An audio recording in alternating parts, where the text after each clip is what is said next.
Chapitre 3. Cette fois, notre chère tempête ne riait pas. Au lieu d'agiter l'océan comme d'habitude, comme une maman touille l'eau du bain pour amuser son bébé, une vraie colère l'avait prise, qui montait d'heure en heure. Elle frappait notre malheureux bateau, de plus en plus méchamment. Elle jetait contre lui des montagnes liquides. Elle le précipitait dans des gouffres.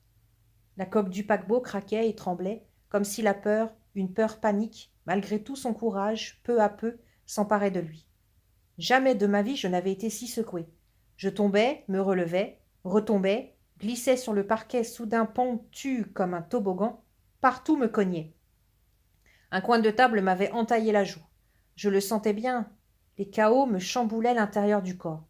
D'un instant à l'autre, mon cœur allait se décrocher, de même mon estomac. Sous les os de mon crâne, les morceaux de mon cerveau se mélangeaient. Rien n'est plus contagieux que la peur. Depuis longtemps, le si joyeux Stewart n'avait pas souri, ni mon futur fiancé, le lieutenant Blondinet, encore moins le cuisinier noir que notre appétit d'ogre d'habitude réjouissait tant. Il sursautait à la moindre embardée du bateau. Il fermait les yeux comme si les coups de la mer lui portaient étaient reçus par eux. Ils se cramponnaient les uns aux autres. Ils grimaçaient ou peut-être priaient-ils. Je voyais trembler leurs lèvres. Une étrange faiblesse s'emparait de moi.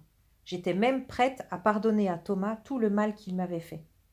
Quand vient votre dernière heure, vous abandonnez toute fierté. Mais tant qu'à mourir, je voulais du bon air.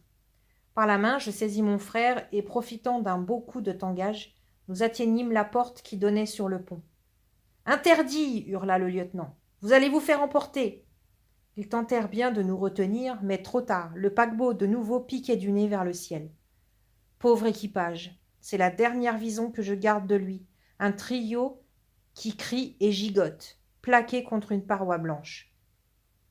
Dehors, impossible de respirer. Le vent soufflait trop fort, j'étouffais. Comme un coup de poing, il écrasait mes narines. Je croyais avoir trouvé la méthode dans les rafales, tourner la tête. Mais le vent avait compris ma misérable manœuvre. Il s'engouffrait en moi par les tympans. Je sentais sous mes cheveux comme un grand nettoyage.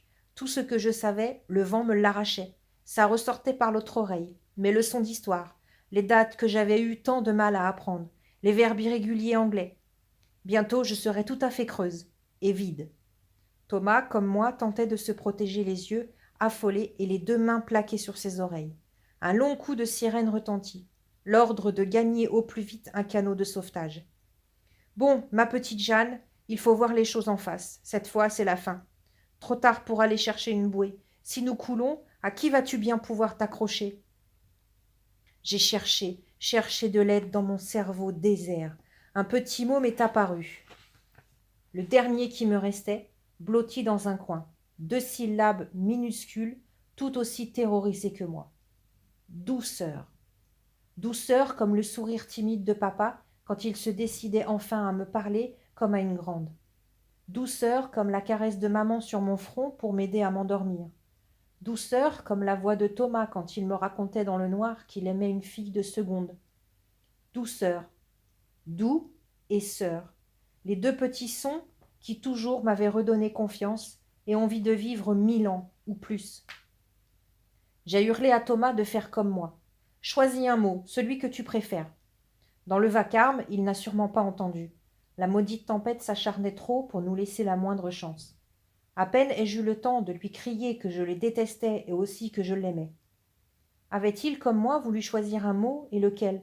Ferrari? Football? Je ne le lui ai jamais demandé. Nos mots préférés sont des affaires intimes, comme la couleur de notre sang. Et je suis sûre qu'il se serait moqué du mien. Douceur, un vrai mot de fille. Lentement, oh, comme la lenteur est angoissante. Lentement, l'arrière de notre bateau s'est dressé vers le ciel sans soleil. Je me suis sentie tomber. Douceur, je répétais, douceur. Il me semblait qu'à force de le dire, le mot gonflait, comme le cou de certains oiseaux amoureux. Je l'avais entouré de mes bras. Douceur, ma bouée.